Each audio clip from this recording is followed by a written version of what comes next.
Hello student, তোমাদের সকলকে আবারও স্বাগত জানাই লুসি একাডেমিতে। আমি তোমাদের এবিটিএ টেস্ট পেপারে যে ম্যাথের পেজগুলো ছিল সেগুলো সলভ করছিলাম। আগের ক্লাসে আমি তোমাদেরকে 179 পেজটা সলভ করেছিলাম। আজকের তোমাদের যে নেক্সট পেজ 203 নম্বর পেজ ছিল সেটা শুরু করব। আজকের আমি তোমাদেরকে করাবো হচ্ছে যে 1 নম্বরের যে প্রশ্নগুলো আছে সেগুলো। তো চলো শুরু করা যাক। দেখো, প্রথমে একের দাগের প্রশ্নগুলো বলছে নিম্নলিখিত প্রশ্নগুলির সঠিক উত্তরটি নির্বাচন করতে হবে। একের প্রশ্নটা কী আছে দেখো, বলছে এক্স টাকার ওয়াই মাসের সুদ জেড টাকা হলে বার্ষিক সুদের হার কত সেটা আমাদেরকে বের করতে হবে। তাহলে এইগুলো হচ্ছে আমাদের শর্ট প্রশ্ন, তাই আমি ডিটেলসে লিখবো না, নর্মালে বুঝিয়ে যাচ্ছি। দেখো, তাহলে আমাদের এখানে যে আসল পি সমান কত বলেছে, এক্স টাকা বলেছে, এটা দিয়েছে।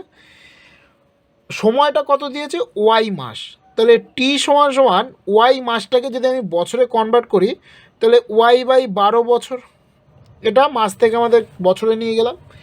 আর সুদটা কত বলেছে, আই সমান বলেছে জেড টাকা, এটা বলেছে। আমাদেরকে বের করতে হবে সুদের হার। তাহলে আমরা যে সূত্রটা জানি, সূত্রটা কি, I equal to PTR by হচ্ছে 100, এটা হচ্ছে আমাদের সূত্র।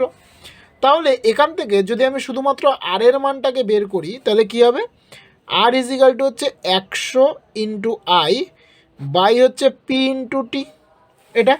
তাহলে যদি মানগুলো বসিয়ে দিই তাহলে কি হচ্ছে, সমান 100 ইন্টু আই এর মানটা কত, জেড টাকা, বাই হচ্ছে পি এর মানটা কত, এক্স, ইন্টু টি এর মানটা কত, y/12 বছর। তাহলে y/12, তার মানে ওয়াই আর 12টা কী হবে, আমাদের উপরে চলে যাবে। কেন, এই ওয়াইয়ের নিচে 12, তাহলে সেটা অবভিয়াসলি উপরে যায়। তাহলে গুণ করলে কত হচ্ছে, 12×1=12, দুটো শূন্য, 1200 জেড বাই হচ্ছে এক্স ওয়াই, এত পার্সেন্ট। তাহলে আমাদের আর এর মানটা মানে সুদের হার কত বেরোলো, 1200 জেড বাই হচ্ছে এক্স ওয়াই পার্সেন্ট। তাহলে আমাদের অপশান কোনটা, অপশান হচ্ছে বি এরটা সঠিক। বোঝা গেছে। 2 নম্বর প্রশ্নটা কি বলছে, বলছে ABC 3টি ক্রমিক সমানুপাতিক সংখ্যা দেওয়া আছে। তাহলে এ, বি এবং সি এরা ক্রমিক সমানুপাতি সংখ্যা। আর ক্রমিক সমানুপাতি হলে কি হয়, তার মানে A/B সমানুপাতি চিহ্ন, B/, হচ্ছে সি, এটা বলছে। এই যে এ ও বি বিপরীত চিহ্নযুক্ত, তার মানে এই এ এবং এই যে বি এরা হচ্ছে বিপরীত চিহ্নযুক্ত। কীরকম, এ পজিটিভ হলে এ নেগেটিভ, এ নেগেটিভ হলে এ পজিটিভ, এরকমভাবে রয়েছে। তাহলে বলছে কোন অপশানটা আমাদের সঠিক হবে। এখানে এ বলছে বি নট ইজিক্যাল টু 0 হবে, বি নম্বর অপশান বলছে বি অসংগত হবে, সি বলছে এ অসংগত হবে, আর ডি বলছে কোনোটাই হবে না। তাহলে আমাদের এখানে সঠিক উত্তর হবে বি এরটা, মানে বি অসংগত হবে। কেন অসংগত হবে, অসংগত তাকেই বা আমরা বলি যাকে শূন্য দ্বারা ভাগ করা যায় না, মানে কোনো কিছু দিয়েই ভাগ করা যাবে না সেরকম কন্ডিশনে। তো আমাদের কোনটা হবে, বি এরটা হচ্ছে সঠিক অ্যান্সার। বোঝা গেছে। 3 নম্বর প্রশ্নটা কি আছে দেখো, 3 নম্বর প্রশ্নটা বলছে দুটি বৃত্ত পরস্পরকে সি বিন্দুতে বহিঃস্পর্শ করে। এবি বৃত্ত দুটির একটি সাধারণ স্পর্শক বৃত্ত দুটিকে এ ও বি বিন্দুতে স্পর্শ করে, কোণ এসিবি এর পরিমাণ কত। তাহলে আমাদেরকে দুটো বৃত্ত বলেছে, তার মানে এই একটা বৃত্ত আছে আর এর পাশে আরেকটা বৃত্ত যেটা এটাকে স্পর্শ করেছে এরকমভাবে। তাহলে সেই বিন্দুটা কোনটা, সি, এখানে হচ্ছে সি বিন্দু আছে এরকম জায়গায়। তাহলে এটা হচ্ছে বৃত্তের কেন্দ্র, এই দুটো কেন্দ্র। এবারে এই বৃত্ত দুটোর একটা সাধারণ স্পর্শক আছে এবি, তার মানে এখান থেকে একটা সাধারণ স্পর্শক রয়েছে, সেটা হচ্ছে এবি নামকরণ করা হয়েছে। ঠিক আছে। আমাদের কাছে জানতে চেয়েছে যে এসিবি এর পরিমাণ কত, তার মানে এ থেকে এই সিতে গেলাম, আবার সি থেকে এই বিতে গেলাম। তাহলে এই যে এসিবির যে মানটা পেলাম, এই যে কোণটা, এই কোণের মানটা কত সেটা আমাদেরকে জানতে চেয়েছে। তাহলে আমাদের এই কোণের মানটা সবসময় কত হয়, 90 ডিগ্রি হবে। তাহলে আমাদের অপশান কোনটা, অপশান হচ্ছে সি এরটা। বোঝা গেল। দেখো 4 নম্বর প্রশ্নটা কি বলছে, 4 নম্বর প্রশ্নটা বলছে সাইন থিটা ইন্টু হচ্ছে কস থিটা এর বৃহত্তম মান কত হবে সেটা আমাদেরকে বের করতে বলেছে। তাহলে sine theta into cos theta এর মানটা আমাদেরকে বের করতে হবে। তাহলে আমরা যে সূত্রটা জানি সেটা আগে লিখি, যে sine square theta plus cos square theta equal to হচ্ছে 1, এটা হচ্ছে আমাদের সূত্র, অভেদ বলতে পারো এটা। তাহলে বা এইটা ভেঙে আমি একটা মাইনাস আকারে সূত্র লিখতে পারি, সেটা হচ্ছে sine theta minus cos theta তার স্কোয়ার প্লাস হচ্ছে 2 into sine theta into cos theta, এটা একটা সূত্র আছে যে এ স্কোয়ার প্লাস বি স্কোয়ারের সূত্র হচ্ছে এটা, এ মাইনাস বি তার হোল স্কোয়ার প্লাস হচ্ছে 2ab, এরকম সূত্র আছে, সমান সমান হচ্ছে 1 এটা। তাহলে বা দেখো এই 2 সাইন থিটা কস থিটাকে যদি আমি এপারে রেখে দিই, তাহলে 2 সাইন থিটা কস থিটা সমান সমান হচ্ছে 1। এই জিনিসটার আগে চিহ্নটা কি আছে, প্লাস আছে, ওপারে যদি নিয়ে চলে যাই মাইনাস হয়ে যাবে, sine theta minus cos theta তার স্কোয়ার এটা। তাহলে এই যে সাইন থিটা এবং কস থিটা, এই সাইন থিটা এবং কস থিটার যে মাইনাস আকার করে তার যদি স্কোয়ার করা হয় তাহলে এই মানটা সবসময় শূন্য হয়। কিভাবে হয় সেটা তোমরা জানো, সাইন থিটার সর্বোচ্চ মান হচ্ছে 1, কারণ সাইন থিটার যে মানগুলো তোমাদের বইতে রয়েছে 0 ডিগ্রি, 30 ডিগ্রি, 45 ডিগ্রি, সেগুলো পড়েছো, সেখানে দেখেছো সাইন থিটার মানটা সবথেকে বেশি 1 আছে, আর কস থিটার মানটাও সবথেকে বেশি 1 আছে। তাহলে 1 মাইনাস 1 মানে কি 0, তাহলে এই মানটা আমাদের 0 হয়ে গেল। তাহলে বা sine theta into cos theta সমান সমান 1 বাই হচ্ছে 2। কীভাবে 2? দেখো এই যে পুরো মানটা তো আমাদের 0, তার মানে এইটা 0 হয়ে গেল, মানে এপারে আমাদের শুধুমাত্র 1 পড়ে থাকছে। আর এই যে দুইটা এই পুরোটার সাথে গুণ ছিল, ওপারে গেলে সেটা ভাগ হয়ে যাবে। তাহলে আমাদের সাইন থিটা ইন্টু কস থিটার মান কত আসলো, 1/2। আমাদের অপশান কোনটা? অপশান হচ্ছে এরটা। বোঝা গেল? দেখো 5 নম্বর প্রশ্নটা কি বলছে, বলছে এক্স একক দৈর্ঘ্যের ধার বিশিষ্ট একটি নিরেট ঘনক থেকে সর্ববৃহৎ একটি নিরেট গোলক কেটে নেওয়া হলে গোলকটির ব্যাসের দৈর্ঘ্য কত হবে? তাহলে একটা এক্স একক দৈর্ঘ্যের ধার বিশিষ্ট একটি নিরেট ঘনক বলেছে। তাহলে ঘনক তোমরা জানো, ঘনক কীভাবে আঁকতে হয়, তো আমি ঘনকটাকে ঠিক এইভাবে আঁকছি। ঠিক আছে, মনে করছি যে এটাই একটা ঘনক। ঠিক আছে, আমি আর সাইডের বাহুগুলো রাখছি না। তাহলে এটা একটা নিরেট ঘনক আছে, সেখান থেকে কি করব, একটা গোলক কেটে নেব। তাহলে এইভাবে আমি একটা গোলক যদি কেটে নিই তাহলে এরকম হবে, এইভাবে করে কেটে নেব একটা গোলক, যদি এরকম হবে। ঠিক আছে, আমি বোঝানোর জন্য আঁকলাম তোমাদের। তাহলে এই যে গোলকটা কেটে নিচ্ছি, তাহলে বলছে এই গোলকটার ব্যাস কত। তাহলে দেখো এইটা যদি গোলকটার কেন্দ্র হয়, তাহলে ব্যাস বলতে গেলে এখান থেকে এই পর্যন্ত এই পুরোটা বোঝাবে, তাই তো? তাহলে এই যে পুরোটা কি আমাদের এই ঘনকের বাহুর সাথেই সমান না? তাহলে এই ঘনকের বাহুটাই হয়ে যাবে আমাদের এই গোলকটার ব্যাস। তাহলে আমাদের অ্যান্সারটা কোনটা হবে? অ্যান্সার হবে এরটা, এক্স একক। তাহলে গোলকের ব্যাস কত হলো? গোলকের ব্যাস হলো এক্স একক। বোঝা গেল? 6 নম্বর প্রশ্নটা দেখো কি আছে। 6 নম্বর প্রশ্নটা বলছে একটি চলকের 3টি মান হলো 4, 5, z এবং তাদের পরিসংখ্যা p-2, p+1, p-1।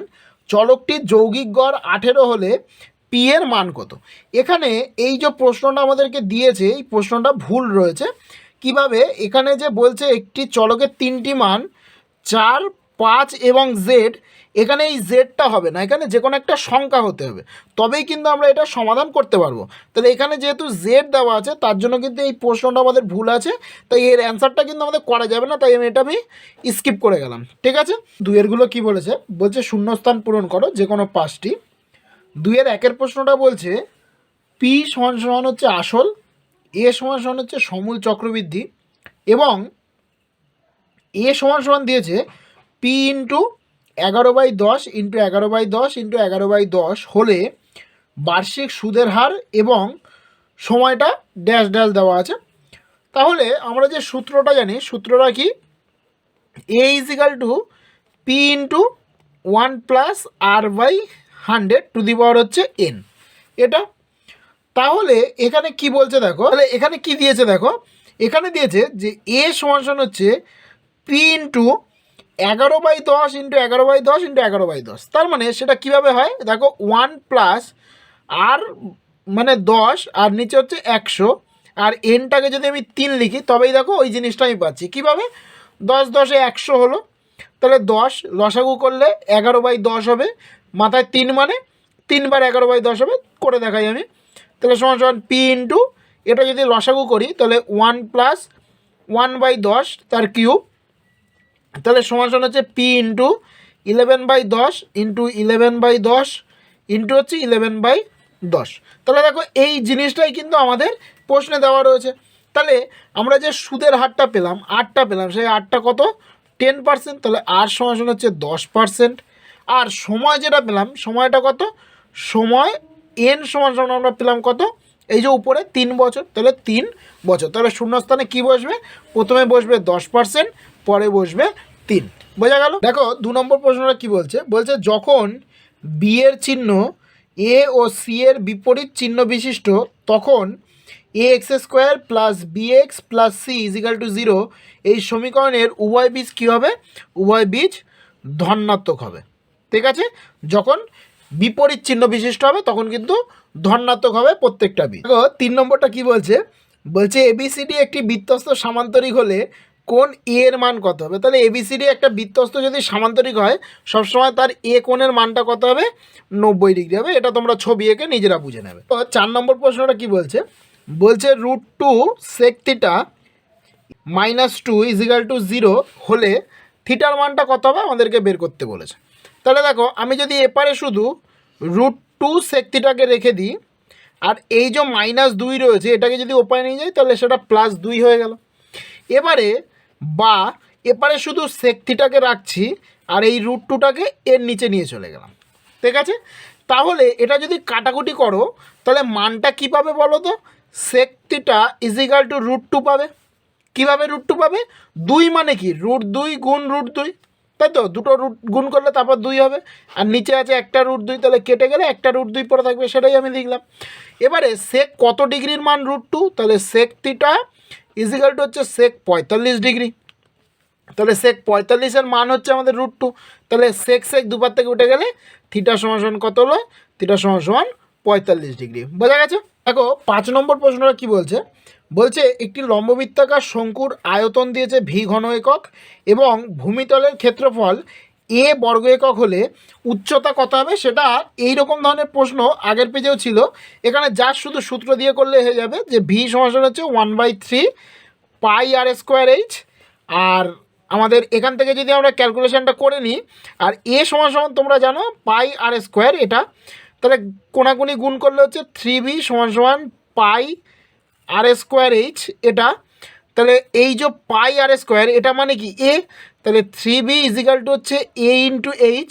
তাহলে তোমার বের করতে হবে কার মান, এইচের মান, তাহলে এইচ সমান সমান 3b বাই হচ্ছে এ, তাহলে এটা হয়ে গেল কিন্তু এইচের মান। এই ধরনের প্রশ্ন আগেও ওই 2 নম্বরের প্রশ্নে ছিল এরকম ধরনের প্রশ্ন, সেখানে আমি লিখে লিখে করেছিলাম, আগের পেজগুলো তোমরা দেখে নেবে যদি না দেখে থাকো। তো বলছে x1 প্লাস x2 এরকম করে xn পর্যন্ত বলছে চলের জন্য হলো চলগুলির 1/n summation i equal to 1 to n xi এর যে মানটা হবে সেই মানটা কী হবে, এর মানটা হবে যৌগিক গড়। যৌগিক গড় কেন, যৌগিক গড় মানে তোমরা জানো যে এক্স বার সমান সমান কী বোঝায়, x1 plus x2 plus x3 plus dot dot করে xn পর্যন্ত বোঝায়। তাহলে এখানে প্রথমে দেখো x1 x2 xn পর্যন্ত চল বলেছে এবং পরে যে কন্ডিশানটা আমাদের বলেছে সেটা হচ্ছে সামেশান দিয়েছে। পরের যে কন্ডিশানটা বলেছে সেটা দিয়েছে কি summation i equal to 1 to n দিয়েছে, আর এখানে xi দিয়েছে, আর এই সামনে আবার কি দিয়েছে 1/n দিয়েছে। তাহলে এরকমভাবে যদি তুমি এই 1/nটা বাদ দাও দিয়ে যদি এইটুকুর যদি সামেশন করো তাহলে সেটা কি যৌগিক গড় হচ্ছে, আর তার সাথে 1/n মানে সেটা কি হবে, যৌগিক গড়ই হবে। তাহলে আমাদের এখানে যে শূন্যস্থানে যেটা হবে সেটা কি হবে, যৌগিক গড়। বোঝা গেল? দেখো 3-এর প্রশ্নগুলো কি বলছে, বলছে সত্য বা মিথ্যা লেখো যে কোনো 5টি। তাহলে 3-এর 1-এর প্রশ্নটা কি আছে দেখো, বলছে এ এর মূলধন বি এর মূলধনের 2.5 গুণ হলে তাদের লভ্যাংশ বন্টনের অনুপাত 5:2 হবে। তাহলে যে লভ্যাংশ যে দেওয়া হয় সেটা কিসের উপরে হয়, যে মূলধনের যে অনুপাতটা থাকে তার উপরে। তাহলে আমি মনে করি যে এর যে মূলধন সেটা হচ্ছে 2.1/2 ইস্টু হচ্ছে বি এর মূলধনটা হচ্ছে 1।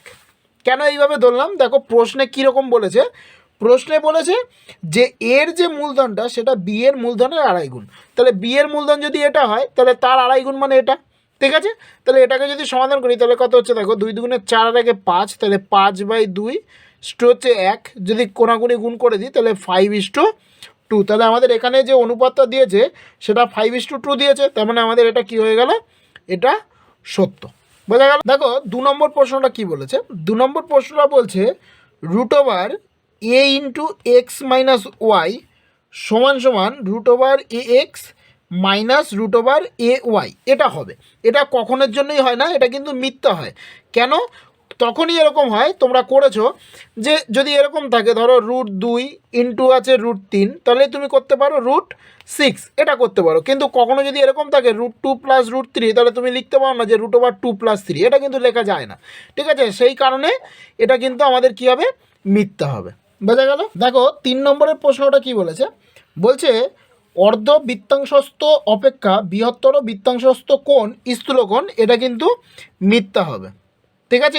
এইখানে এইটা যে উপপাদ্য রয়েছে সেটা হচ্ছে ওই যে বৃত্তস্থ কোণ সম্পর্কিত উপপাদ্য, সেখানে দেখবে এরকম রয়েছে বৃত্তস্থ চতুর্ভুজ সম্পর্কিত উপপাদ্য, ওই সব জায়গায় এই উপপাদ্যর প্রমাণটাও রয়েছে, তোমরা দেখে নেবে।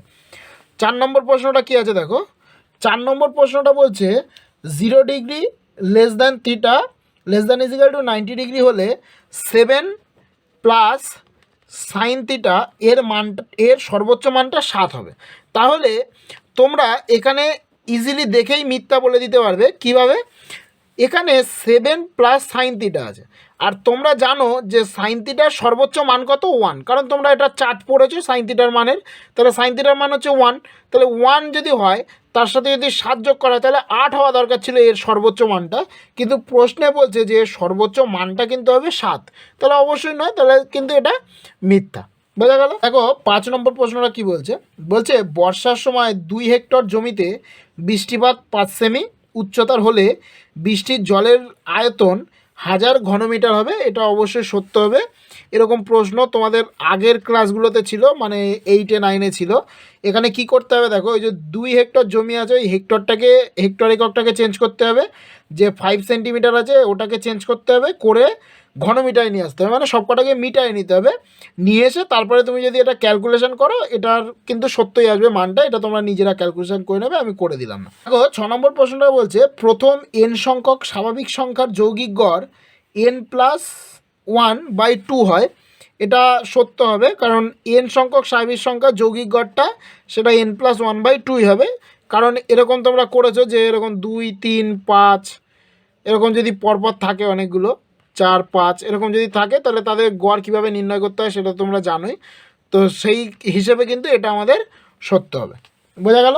আজকে আমি তোমাদের যে 1 নম্বরের যে প্রশ্নগুলো ছিল সেই প্রশ্নগুলো সলভ করলাম। নেক্সট ক্লাসে আমি তোমাদেরকে যে 4-এর দাগের প্রশ্ন, মানে 2 নম্বরের যে প্রশ্নগুলো আছে সেগুলো সলভ করাবো। তো আজকে এই পর্যন্ত, দেখা হচ্ছে আবার পরের ক্লাসে। আর যদি ভিডিওটি ভালো লেগে থাকে তাহলে অবশ্যই লাইক করো, তোমার বন্ধুদের সাথে শেয়ার করো এবং কমেন্ট করো, আর অবশ্যই চ্যানেলটিকে সাবস্ক্রাইব করে রেখো। তো চলো আজকে এই পর্যন্ত, দেখা হচ্ছে আবার পরে।